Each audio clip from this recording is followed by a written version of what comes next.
अस्सलाम वालेकुम dear student. आज हम लोग एक नए टॉपिक के साथ हमने पिछले लेक्चर में देखा था कि हमने वहाँ पे न्यूटन्स लॉ और लॉज ऑफ मोशन में फर्स्ट लॉ ऑफ मोशन जो न्यूटन का फर्स्ट लॉ था उसको हमने बड़ी डिटेल में डिस्कस किया था।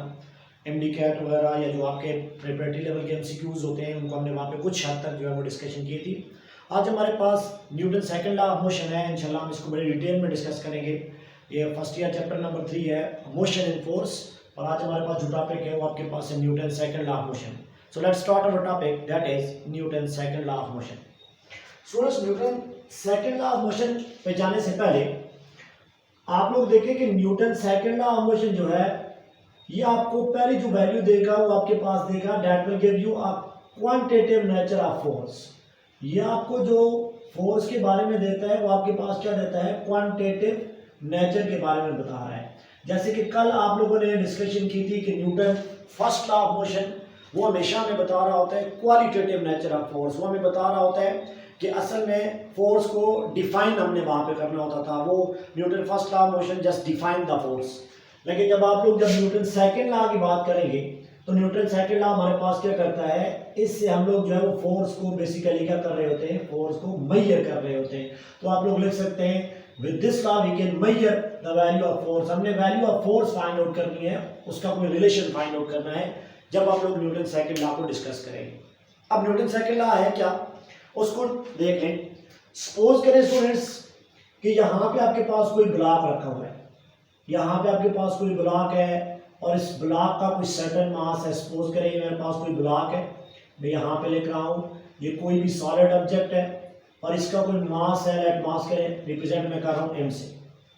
आप लोग इसको यहाँ पे कोई एक्सटर्नल फोर्स लगाते हो, इसका मतलब है कि देखिए अब यहाँ पे फोर्स लग रही है। इस न्यूटन सेकंड लॉ में फोर्स की इम्प्लीमेंटेशन जरूरी होगी पहले।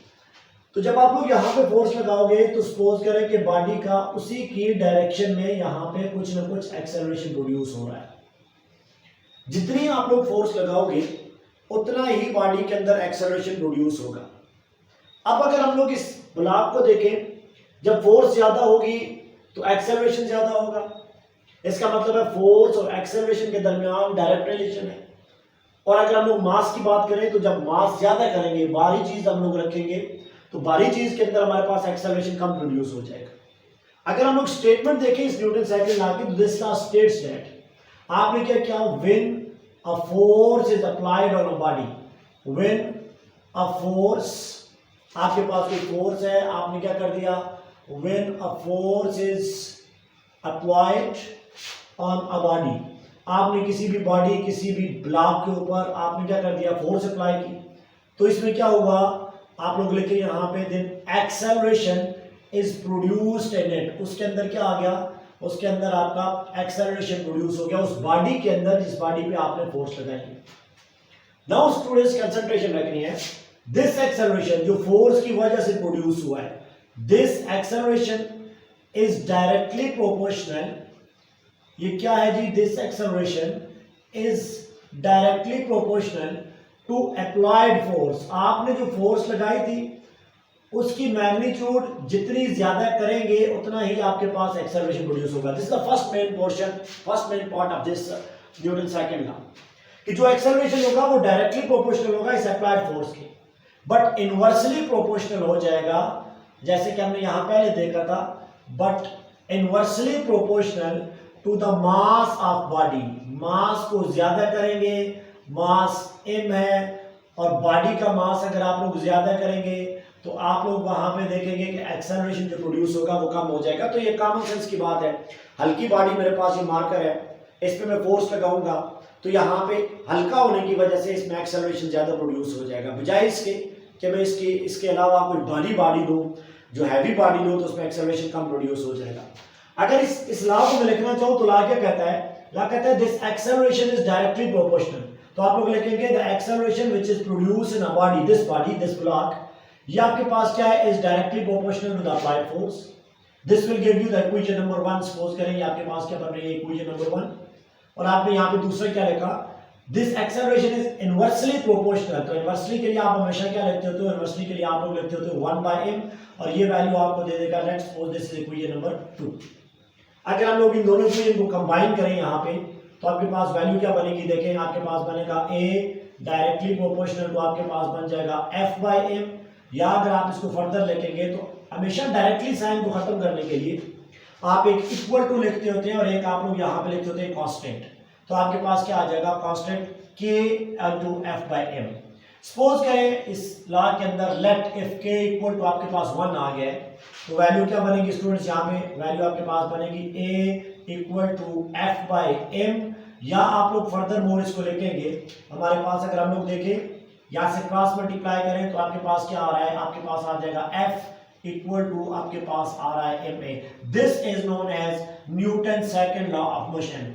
अब जब भी आप लोगों के ज़हन में आए कि न्यूटन सेकंड लॉ क्या है, तो आपने बता देना है F = ma is the Newton second law of motion. The product of mass and acceleration always give the value of the force. जब आप लोग मास और एक्सेलरेशन को प्रोडक्ट लेंगे दोनों का, तो आपके पास वैल्यू किसकी आ जाएगी, वैल्यू आपके पास आ जाएगी फोर्स की। सिंपली अगर आप लोग बात करें फोर्स की बात करें, तो अगर यहाँ पे मैं बताना चाहूँ आपको कि बेसिकली सेकंड लॉ क्या करता है, सेकंड लॉ तो बता रहा है आपको कि असल में फोर्स क्या चीज है। असल में बेसिक चीज आपके पास फोर्स है, वो क्या चीज है, पॉइंट नंबर 1, फोर्स आपके पास क्या है जी, आप लोग लिखेंगे फोर्स इज बेसिकली क्या है जी, प्रोडक्ट ऑफ मास एंड उस मास के अंदर जो आपके पास एक्सेलरेशन आ जाएगा। और you can simply write push और पुल, ये क्या हो जाएगा, जो पुश और पुल होता है किसी भी बॉडी पे, that is known as the force. और फोर्स वो चीज होगी जो बॉडी की स्टेट को चेंज करेगी। When the body is in state of rest and you are applying the force, और बॉडी उसकी स्टेट को चेंज कर रही है, तो आपके पास यहाँ पे एक्सेलरेशन प्रोड्यूस हो जाएगा। तो ये चीज आपके पास क्या आ जाएगी, ये फोर्स आ जाएगी। स्टूडेंट हमने जैसे पहले देखा था कि सेकंड लॉ हमें बता रहा है, मेजर कर रहा है फोर्स की वैल्यू को। अब अगर हम लोग यहाँ पे देखें, आपसे वो बहुत दफा क्वेश्चन भी पूछता होता है, फोर्स को तो आपने डिफाइन कर लिया, अब हम लोग इसकी यूनिट्स देखते हैं, फोर्स के हमारे पास यूनिट्स क्या होती हैं। नंबर 1 आप लोग देखें, एसआई सिस्टम के अंदर जब आप लोग बात करेंगे, तो एसआई सिस्टम के अंदर जो फोर्स की यूनिट होगी वो क्या हो जाएगी, वो आपके पास आ जाएगी न्यूटन। एसआई सिस्टम के अंदर unit of the force is Newton. और अगर आप यहां से देखें तो आपको क्या मिलेगा जी, देखिए आपको मिलेगा 1 newton will be equal to 1 newton किसके बराबर होगा, यहाँ पे लिखा हुआ है मास, तो मास आपके पास हो जाएगा 1 kg, एंड एक्सेलरेशन आपके पास क्या हो जाएगा, n2 आपके पास आ जाएगा, एक्सेलरेशन इज मीटर पर second square. SI unit of the force is Newton, and 1 Newton is always equal to 1 kg and to 1 meter per second square. अब अगर आप लोग दूसरे सिस्टम की बात करेंगे, सपोज करें मैं यहाँ पे बात कर रहा हूँ आपके पास CGS सिस्टम की, तो CGS सिस्टम में हमेशा इसकी यूनिट होती है dyne, SI unit newton. CGS system में फोर्स को आप लोग में ये करते हैं डाइन में। और अगर आप लोग डाइन का रिलेशन देखना चाहें तो जो 1 न्यूटन बेसिकली होता है वो राउंड अबाउट आपके पास एग्जैक्टली 10⁵ डाइन के बराबर होता है। कुछ कभी कभी आपको ये कन्वर्जन भी वहाँ पे MD-CAT में या ईटा के अंदर करनी पड़ेगी। थर्ड वन जो आप लोग तीसरे में देखेंगे वो आपके पास आ सकता है FPS सिस्टम में भी, आप लोग यहाँ पे लिख लें, फुट पाउंड सेकंड सिस्टम में जो यूनिट होती है फोर्स की वो आपके पास होती है पाउंड की, वो आपके पास होती है पाउंड। एंड 1 पाउंड जो आपके पास होता है वो राउंड अबाउट 4.48 न्यूटन के बराबर आपके पास हो जाता है। So these are the important conversion जब आप लोग फोर्सेस के कंसेप्ट को यहाँ पे देखेंगे। एंड देन अगर आप लोग देखेंगे फोर्स की नेचर को, अगर आप लोग देखें तो फोर्स इज ऑलवेज, फोर्स की नेचर क्या होती है students, force is basically a vector quantity. और अगर आप लोग इसकी डायमेंशन की बात करेंगे तो मैंने आपको पिछले लेक्चर में भी बताया था, डायमेंशन में देखिए यहाँ पे क्या है, mass is the basic quantity. तो बेसिक क्वांटिटी की डायमेंशन क्या हो जाएगी, you will always right in close this bracket, यहाँ पे लिखा हुआ है मास। सो मास की डायमेंशन आपके पास क्या है, dimension of mass is m and dimension of a, तो आप डायरेक्ट लिख लेंगे a की डायमेंशन होती है LT-2। So dimension of force आपके पास क्या आ जाएगी, डायमेंशन ऑफ फोर्स आपके पास आ जाएगी ML-T-2, ये आपके पास आ जाएगी डायमेंशन ऑफ फोर्स। स्टूडेंट्स ये था आपके पास न्यूटन सेकंड लॉ। अब हम लोग इसको फर्दर जो है वो आइडेंटिफाई करते हैं कनेक्टेड बॉडीज के अंदर, या आप लोग इससे वैल्यू कैसे फाइंड आउट करते हैं, या इसकी रिलेशन कैसी है, हम लोग वो भी चीज देख लेते हैं। सो देखिए आपको पता है कि न्यूटन सेकंड लॉ क्या है, Newton second law F equal to आपके पास क्या है ma। तो ये इक्वेशन क्या बता रही है, ये इक्वेशन बता रही है पॉइंट नंबर 1 के अंदर देखें, अगर मैं यहाँ पे मास को कांस्टेंट रखता हूँ, जो कि ज्यादातर केसेस में आपके पास क्या हो जाएगा, ज्यादातर केसेस में आपके पास कांस्टेंट हो जाएगा।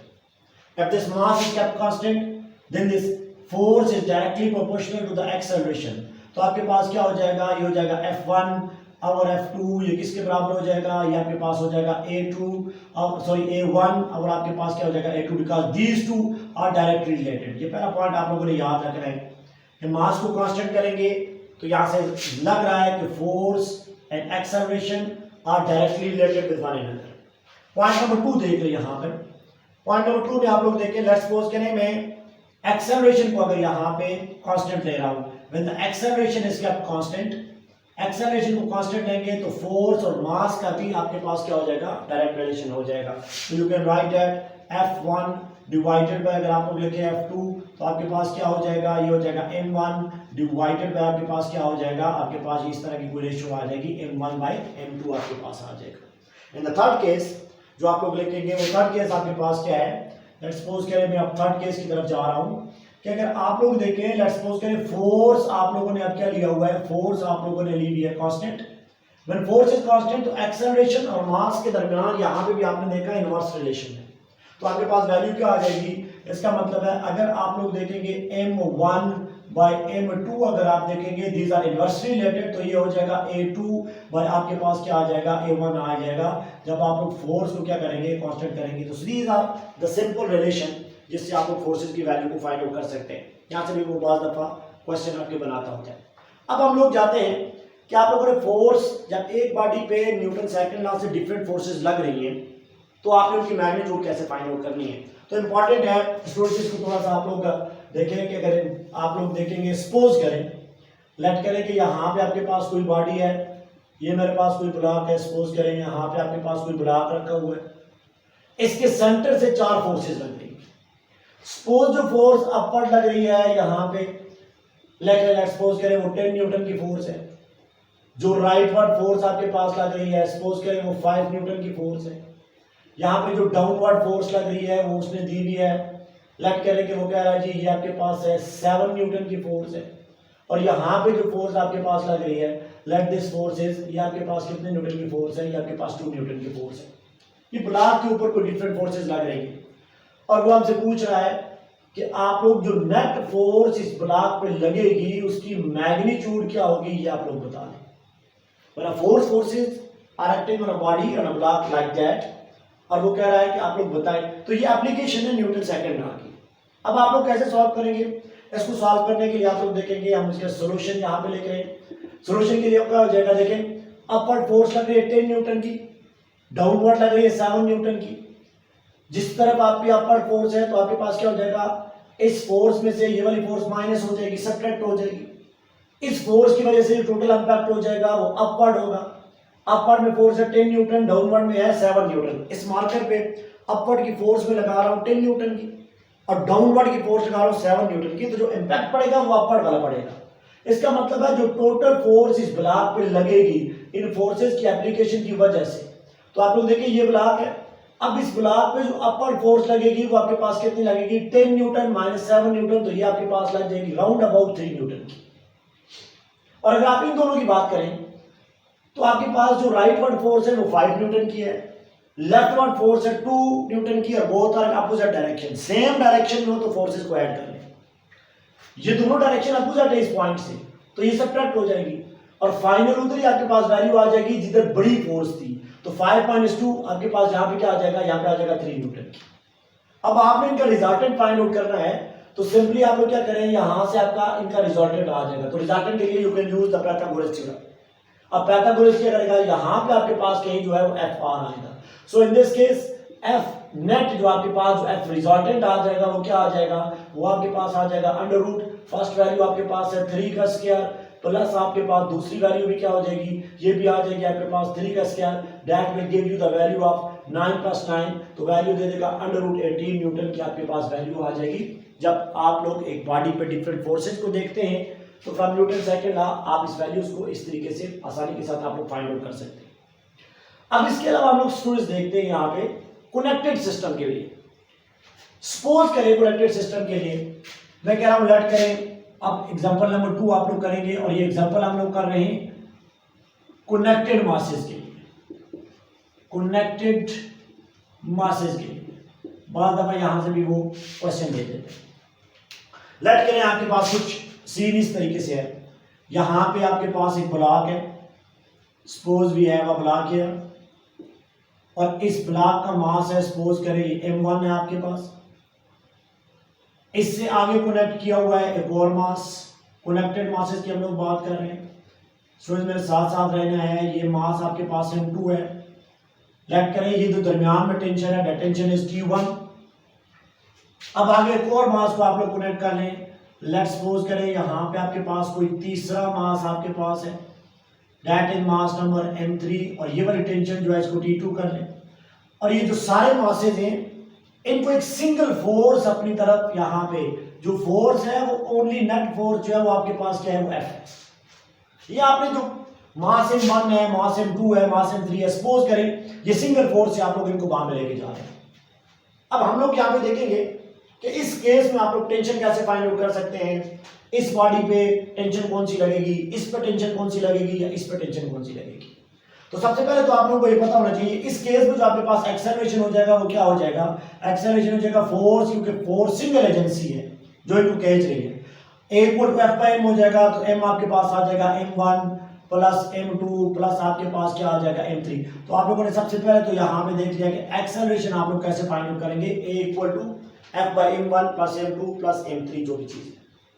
अब हम लोग फाइंड आउट करना चाह रहे हैं किसी भी टेंशन की वैल्यू, वो कहेगा what will be the value of T1, what will be the value of T2, और आपके पास वो difference of T1 minus T2 भी पूछ सकते हैं। तो स्टूडेंट्स अगर हम लोग पहले मास की बात करें, पॉइंट नंबर ए में अगर आप लोग देखें जो मास नंबर 1 है, मास नंबर 1 को अगर आप लोग क्लियरली देखें तो मास नंबर 1 की फ्री बॉडी डायग्राम में बना रहा हूं, तो मास नंबर 1 कुछ इस तरीके से है, यहाँ पे आपके पास है m1, और इस पे जो टेंशन लग रही है इस तरफ वो आपके पास क्या है, वो आपके पास है T1। अब इस पे तो और कोई फोर्स ही नहीं लग रही, सिर्फ एक टेंशन ही लग रही है, और टेंशन भी कितनी लग रही है, इसकी टेंशन लग रही है right word because of this force. तो अगर इसकी मैं रिलेशन लिखूं तो आपके पास क्या आ जाएगा, रिलेशन लिखेंगे T1 इक्वल टू आपके पास क्या आ जाएगा m1a, ये मैंने न्यूटन सेकंड लॉ से किया हुआ है, F इक्वल टू ma। तो F यहाँ पे एक ही फोर्स लग रही थी, दैट इज अ टेंशन, तो मैंने लिखा T1 इक्वल टू m1a। अब अगर मास के वन होगा, एक्सेलरेशन यहाँ से आप लोग फाइंड आउट कर सकेंगे, तो इसका मतलब ये चीज है कि आप लोग टेंशन T1 की वैल्यू आप लोग फाइंड आउट कर सकेंगे जो मास 1 पे लग रही है।